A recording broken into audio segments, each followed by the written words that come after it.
Look, I know what you're thinking. The last thing we need on YouTube is another storytime YouTuber. But I've been watching a bunch of these lately, starting with some good old-fashioned odd ones out, and man, that guy is a great comedian. Honestly, huge fan. I then realized there are a lot of these channels that exploded in popularity since then. But why would I start making YouTube videos now? Why, after all these years of YouTube consumption and wasted life, would I decide to get behind the mic and start spitting? Because fuck you, that's why. No, but seriously, I've been on a South Park kick lately. Gearing up for the new season to come out, I have been hitting YouTube pretty hard. LS Mark has some good ones, also very funny dude. But I think so far the best one's probably Blooms. I think where he really edges out the others is in terms of research. But honestly, if you haven't watched his video on the Scientology episode, I highly recommend it. But anyway, so there I am, right? Minding my own business, binge watching some YouTube and avoiding the physical world around me when I hear Bloom say this. In fact, the release of The Stick of Truth is the reason I even started watching South Park in the first place after I watched PewDiePie's Let's Play. Well, I guess I'll just go hop in the grave now. So that statement, I gotta say, it hit me pretty hard. But it also made me realize that I should put my own perspective out there too. I mean, I've been watching South Park seasons every year as they air for well over a decade, possibly two. I'll have to double check the numbers on that one. So without giving too many details away that could possibly give away my age, I would like to talk about the first episode of South Park I ever saw, and that was Fat Camp. And for the record, I did not watch this when it aired, although I don't think it was all that long after. Now, before we get into the episode, I do want to mention that the first few seasons of South Park were a far cry from what they are today. It was the time before they really had dialed in that satirical nature of the show that we've all come to know and love. That being said, this was season 4, but it still kind of had that early South Park vibe where it relied more on crass humor than it did the writer's wit. But I guess the reason for this video is to revisit the episode from today's perspective and see how impressionable it could have been for a young boy of elementary school age. Another hint. So without further ado, let's get into the episode. So to start off, this episode has that old epic action movie-esque sequence for the intro. They switched to using 3D for the current intro beginning in season 17, and they haven't really looked back from that. And when that happened, I remember a bunch of people freaking out like the whole show switched to being produced in 3D. But I feel like many people don't remember that 3D was used for the intro way back in season 4. The episode itself opens with the class being given West Indian manatees to dissect instead of the usual frog. Something to take note of in this season is just a few episodes before this. In episode 11, we see our familiar third graders of South Park graduate from 3rd grade to 4th grade. Something sort of a milestone in the show since they haven't really moved on to any other grade since then, despite the fact that some of the characters, including Stan, have actually aged in the show since this season aired. So right off the bat, Wendy points out the fact that there is something clearly wrong here, and manatees are an endangered species, or at least the West Indian manatee. I think all manatees are. Actually, you know what? I should look into that. Are manatees an endangered species? This is funny because the teacher, Ms. Chokeson, redacted, doesn't appear to find anything wrong with this. Our main characters, all but Cartman, are extremely grossed out, and rightfully so. They then offer Kenny money to dissect the manatee for the sake of the group. Knowing by now that Kenny's family has been well established as poor within the series, it makes sense that he would be among the first to put himself in this sort of degrading situation in exchange for money. In the next scene, we find Cartman playing hooky at home watching Terrence and Phillip with his mom. And while unsuspectedly going into the kitchen to make some pop toasties and chocolate butter, a snack I think we could all get behind for our children, Cartman then comes back into the living room to find his mom, along with some other recognizable members of the town, telling him basically that he's too overweight and has a problem, and that they want to send him to what they refer to as a weight management retreat. They all paid to send him up there, all except Mr. Garrison, of course, who just wanted to see the look on his face when they broke the news to him. His mother then proceeds to tell him that every time she told him that he was big-boned was just a lie. This really does sort of highlight how South Park's always been able to subvert expectations. No one would expect to have their mother react this way, and especially not Cartman's mom, who for the most part seems to just give in to everything he's ever asked for. Well, back at school, our 4th grade class have completely decimated the manatees. Kyle then proceeds to offer Kenny even more money to eat part of the manatee. This becomes the theme as we get further into the episode. Kenny, of course, agrees and is definitely another one of those moments where you can tell Matt and Trey are just doing whatever they can to try and gross out the audience. We get this hilarious moment where Principal Victoria is explaining to Miss Chokes on Redacted that the manatees were supposed to go to the Denver Shelter Aquarium and the frogs were meant to go to South Park Elementary School, which, I mean, duh. During this in the classroom, we see that all the students have gathered around to witness Kenny's stunts, I guess you could call them, and offer him even more cash, adding more to the hype of this situation. Overall, Kenny's offered $41, which is apparently enough for him to just devour this manatee spleen right in front of everyone.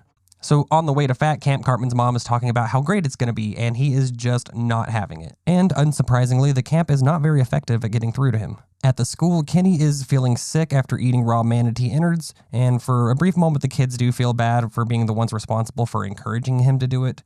That is before Kenny throws up, and then they yet again offer him even more money to eat the vomit. Here, you can scoop it up in my R. Kelly thermos. Okay, that is hilarious, but not for this episode. That's gonna have to be its own thing. We're gonna circle back around to that. Kenny, of course, then proceeds to scoop up his own vomit into the thermos, all for less than $20. And well, Stan and Kyle then realize that Kenny's desperation could actually be a pretty lucrative business opportunity. Back at the camp, kids are hard at work. At this point, Cartman's convinced that he won't even survive. I have to have sugar, I'm gonna die. Yeah, well, when I was in prison, we used to sneak stuff in by hiding it up our ass. This is actually a callback to an even earlier episode when Cartman goes to juvie over a hate crime with Tolkien, another oldie but goodie that you may not remember. Back at camp, Cartman embarks on his first escape attempt where actually he gets fooled into thinking there's an ice cream truck in the middle of the night for some reason and just turned out to be the camp counselors in disguise.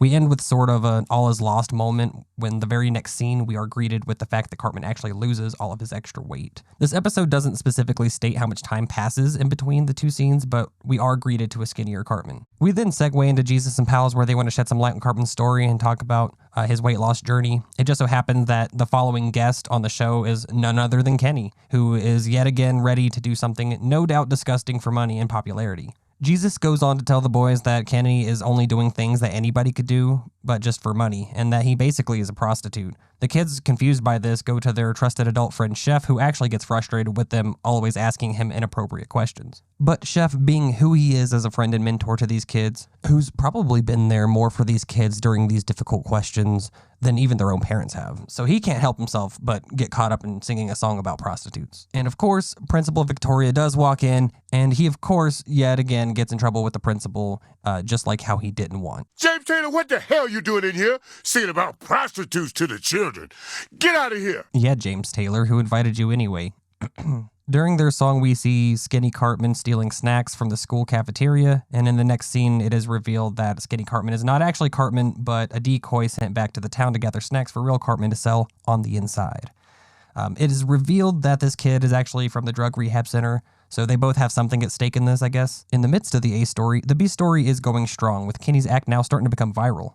Wait, is it the B story or is it the A story? It's called Fat Camp, but the opening scene was about the manatees.